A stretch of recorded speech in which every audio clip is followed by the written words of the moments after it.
Hello dear friends, and for those of you who are new here, I'm Janine. The topic of today is find your own rhythm, find your own pace.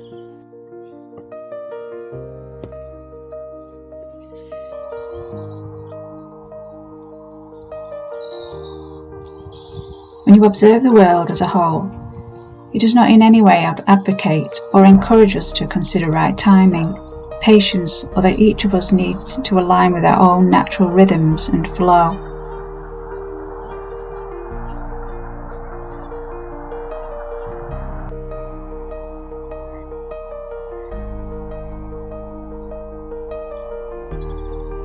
Instead, it promotes living life in the fast lane, advertising fast food, fast deliveries, fast-paced jobs, products, enabling us to complete tasks quickly and conveniently. We find ourselves amidst a now culture, not the eternal now, but rather the now of consumerism, where we can gather information at lightning speed or purchase products and items on the same day and pay later. In truth, the pace of the world is purposely orchestrated to be this way, to keep us distracted from knowing who we truly are and aligning with our own power and connection with our soul.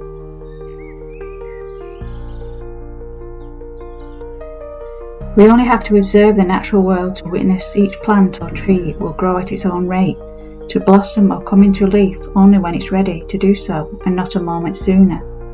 For example, in the Northern Hemisphere, the snowdrops flower in January, crocuses in February, daffodils and blossom trees in early March, and bluebells flower in around April-May time.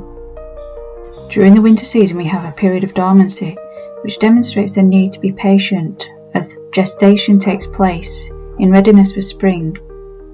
If dormancy didn't occur, none of the flora and fauna would blossom as it does, because it would be far too premature in its growth.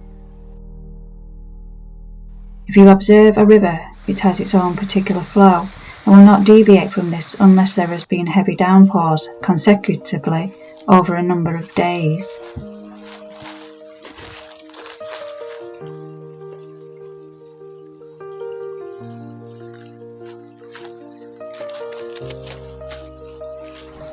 So in essence, we need to take our cue from nature, clarifying what is our own energetic essence, so we can discern what is ours and what we've taken on from the external world.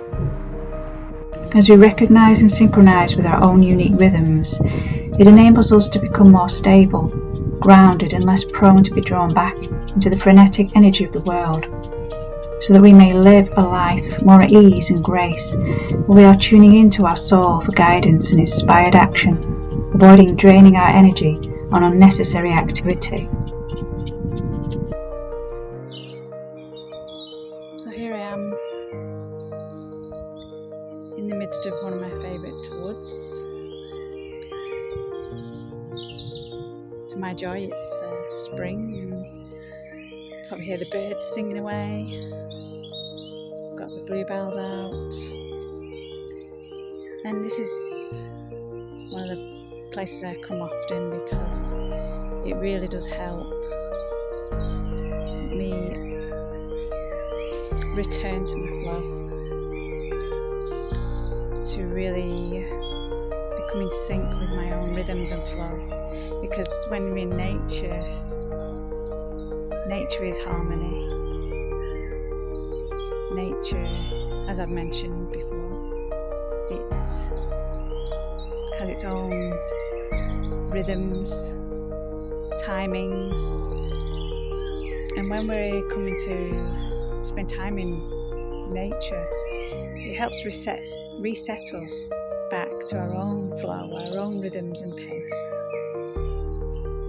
So this is one of the reasons why I come back I love nature anyway, and I've shared with you in other videos, it's my happy place, so I come here because of that anyway, but it really does help with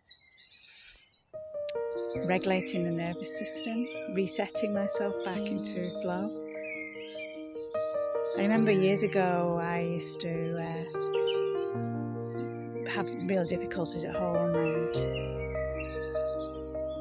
I was living in Scotland at the time, and I was part of a mountaineering club, so I used to go away quite regularly, and I'd be like filled with all sorts of stress and anxiousness.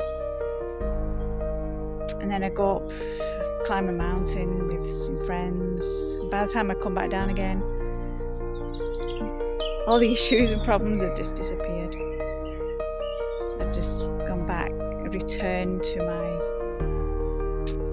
my own energy system, my own flow, my own rhythms, really. And this is the magic of nature. So if you're really wanting to return to and to reset yourself back into your own flow again, nature is the place to be, really. So yeah, it's being aware of your breath, because when you're aware of your breath, you're also aware of your own body. And this is also key to recognizing your own energy and to reset yourself, align with your own flow. Because the body is the indicator of when we're in alignment and when we're not in alignment. So it's really important to ground yourself in your body, and obviously being in nature as well helps you with that. And if you haven't got a lot of nature around you, you can find a tree. I'm sure there's trees, even if you're in the city, there's trees around, there's parks. So that, there's always some place you can go to connect with nature and to allow it to help you reset yourself. One of the other things I love to do is play. Play is a wonderful way of regulating the nervous system and helping you to return to your flow, to return to your, to recognize your own energy, because you're in a relaxed state. You're out of your mind. You're just being in your body, being active in a fun way. So that really enables you to connect in with yourself. These are just a few very, very simple little things that I tend to do every day, and that's really helped me to return to myself. And also meditation, yoga. These are just, as I say, and it doesn't need to cost a lot, or you need to spend a lot of money on these things. You can use essential oils, crystals, whatever really you feel quite drawn to. But I would say that nature is the best way. And put your feet, maybe take your shoes and socks off and feeling the ground upon your feet. And also being really aware of your surroundings. Using all your senses, and I don't mean using senses for gratification, but using senses just for observing and witnessing, like hearing the birds singing, smelling the flowers, like the bluebells, if you see bluebells, or other wildflowers, and they've got a scent to them. Can you taste and touching the bark of the tree? All these things that bring you right into the here and now. And this is the key, really, to bringing you back to yourself, because the world can easily distract, easily take you out of your flow. And so it's so important to bring yourself back, and being in the here and now, in the presence, enables you to do that. It helps you to recognize your energy, to align with your flow. So these are just, as I say, just a few little things you can try, or you may discover other things that can be. Oops, there's lots of flies around that resonate with yourself. Maybe doing something that brings you into, like, some creativity, some art. I love doing scribble as another activity that enables me to sort of take that frantic energy out of my system and put it on the page. So that's another very simple thing that anybody can do, because you don't need any skill or talent to just do some scribble drawing. Just get yourself a piece of paper and a pen or a crayon or something and just have a good scribble and get all that energy, that excess energy out that creates that restlessness. And the last thing I would suggest is, and which I've done and still practice, because I still find that I can get anxious and restless, is creating a space or a sanctuary and befriending the restlessness. Allow that restlessness just to be present and allow it to express itself without you acting upon it. That's the key, is not to act upon its suggestions, or let's go and do this, let's go and be sociable, let's do this activity. It's all like distraction again. And it may relieve for a very short period, but it will just come back again. But when we actually observe it, watch it, allow it to express itself, it then, maybe not straight away because it's so habitual. If we keep doing this on a regular basis, it can eventually subside. It will eventually subside because we're acknowledging it without doing the usual thing, which is just acting upon it and then going to just distract ourselves again, and then it will just return if we do that. So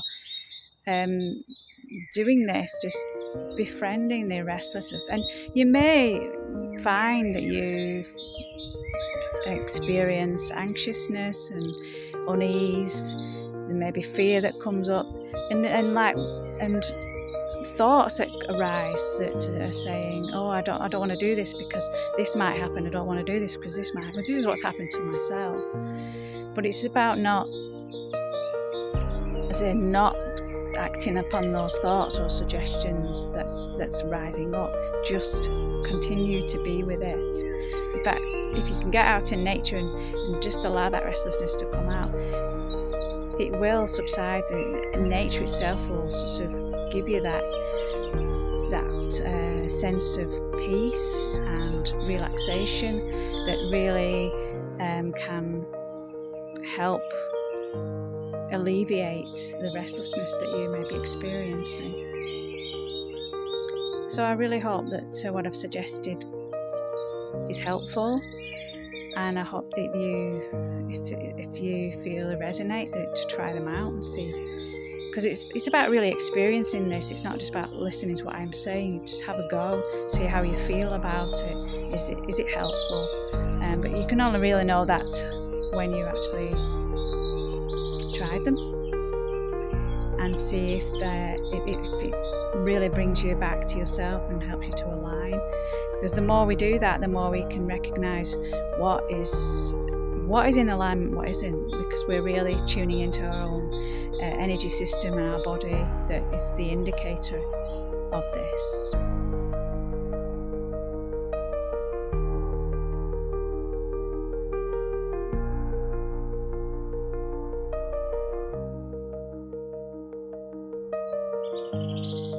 So before I finish this video, I wanted to share a little song that I wrote, all about find your own rhythm and find your own pace. So I'll share that with you, and I hope that you found this video really valuable and can be helpful in some way to you, at least bring you more awareness, if nothing else, about this topic. And I wish you all so much love. Thank you for watching. Bye for now. Find your own rhythm, find your own pace, tuning into your soul to living grace. Just focus on aligning with your flow, whether that be fast or slow. Don't be pressured to meet the pace of the crowd, no matter how enticing or aggressively loud. Just stay in your own lane, on your own heartbeat. this energetic essence, which is truly you